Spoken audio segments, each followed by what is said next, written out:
My name is Maya. I'm 31 years old, and even now, I can still hear the knock on my front door like it's echoing through my bones.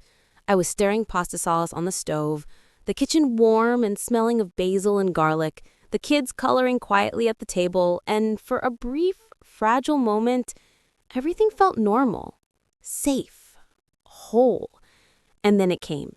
Sharp, urgent, wrong. When I opened the door and saw the police officer standing there, hat in hand, sympathy carved into his face, I felt the world lurch. "Ma'am, there's been an accident. Your husband was involved in a collision on Highway 9. We need you to come with us immediately." My spoon slipped from my fingers and hit the floor. Emma and Jake looked up at me with wide eyes, sensing something they couldn't understand, but immediately feared. I had been married to David for 9 years. We weren't perfect, but I believed we were stable. I'd given up my nursing career to raise our children, to support his long hours, his ambitions, his relocations. I trusted him completely, with our home, our finances, our marriage, everything. I never questioned his late nights or client meetings. I believed him because trust is the oxygen of a marriage. What I didn't know was that trust was exactly what he had weaponized against me. When I reached the hospital, the fluorescent lights felt too bright, too cold, as if they were illuminating a truth I wasn't ready to face. A doctor in scrubs approached me quietly and told me David had died instantly. The impact happened at 2:47 p.m. And then he said, almost carefully, "The other driver survived. Your husband and his passenger did not." Passenger? The word didn't fit anything I knew. "My husband was going to a meeting alone," I said, confused. A nurse stepped forward, eyes downcast.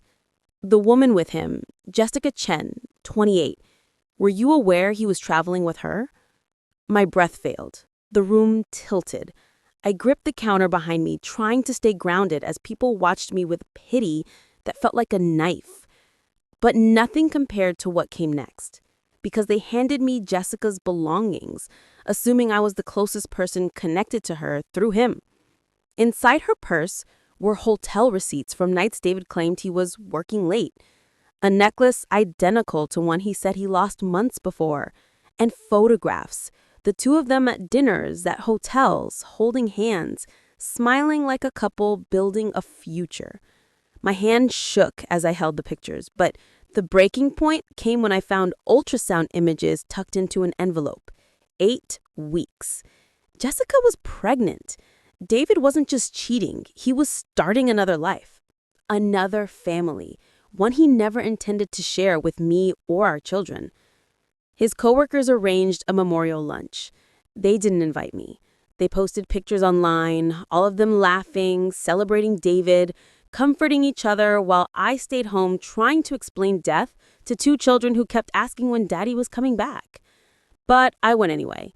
I walked into the restaurant wearing the same black dress from the funeral, determined to remind them that no matter what, they believed I was his wife. The room froze. Tom, his closest friend, walked toward me with irritation simmering in his eyes. "Maya, maybe this isn't appropriate." My voice was unsteady but clear. "My husband died. This is more than appropriate." He scoffed and said the sentence that would haunt me for months. "Maybe if you'd been a better wife, David wouldn't have looked elsewhere." People nodded. Someone whispered he deserved better. Their judgment was cold, quick, and merciless. In their eyes, David's betrayal was my fault. His affair was my failure. At the funeral, Patricia, his mother, insisted on giving the eulogy. I sat in the front row with Emma and Jake holding their hands while Patricia painted David as a devoted father trapped in an unsupportive marriage. My son struggled because he lacked the understanding he needed at home. The murmurs across the church pews sliced through me. Later at the reception, Linda, his sister, leaned in and said, "Maya was always so focused on the kids. No wonder David felt neglected." They said it openly, confidently, as if my grief were something inconvenient and exaggerated. Then Jessica's parents confronted me at the funeral reception, grief twisting into rage. "Your husband was miserable with you. her father accused.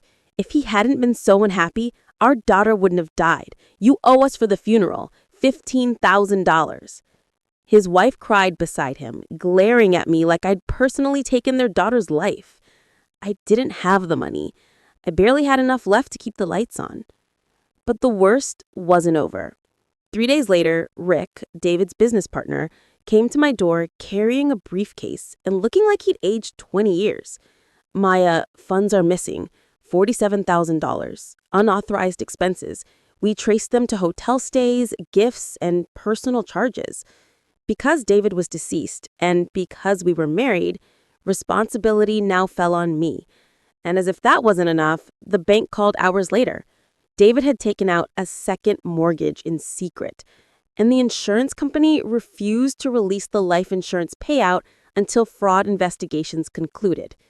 Overnight, I became a widow with 2 children, drowning in debt, facing foreclosure, and hated by a family that blamed me for everything. But David's family didn't know that I had noticed things too. Small inconsistencies, vanishing charges, deleted messages. And while David thought I was attending a weekly book club, I had actually been volunteering at a free clinic to keep my nursing license active. I didn't know I was preparing for survival, but that's exactly what I had been doing. Then, Janet, my former supervisor, called. "I'm opening a position in pediatric intensive care," she said gently. $75,000 to start. Full benefits.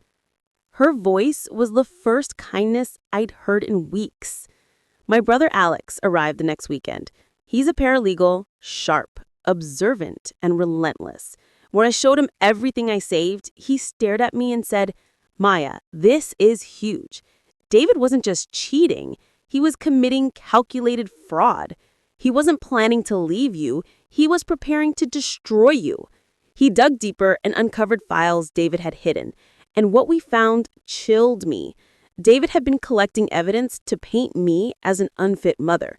He'd recorded private conversations, documented moments when I was exhausted, hired a private investigator to follow me, drafted divorce papers accusing me of instability. He wasn't planning to run off with Jessica. He was planning to take the kids, empty our accounts, and leave me with nothing. And Patricia was helping him. She'd already filed a complaint with child services. She even showed up at Emma and Jake's school, claiming she needed to remove them from an unsafe environment. The principal refused. Later that night, Patricia called me with absolute authority. "We need to discuss the children's future. You can't raise them alone." But when I arrived at her house, I didn't come alone. Alex was with me, and so was a thick folder of evidence. They sat around the table like a jury, ready to strip me of my children. Patricia slid custody papers toward me. "Just sign," she said. "It's what's best for the kids." I didn't touch them.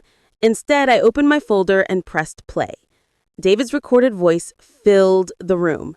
"She has no idea. By the time I'm done, she won't get visitation. I'll have everything. The kids, the house, even her savings." Their blood drained from their faces. I laid out everything: receipts, diverted funds, fraudulent charges, the ultrasound, the investigator reports, the divorce papers dated 2 weeks before the crash. Then I ended with the letter confirming I had been cleared in the fraud investigation, and the company now owed me restitution, $47,000 plus damages.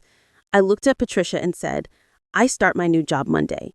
I can provide for my children, and you will never threaten my family again."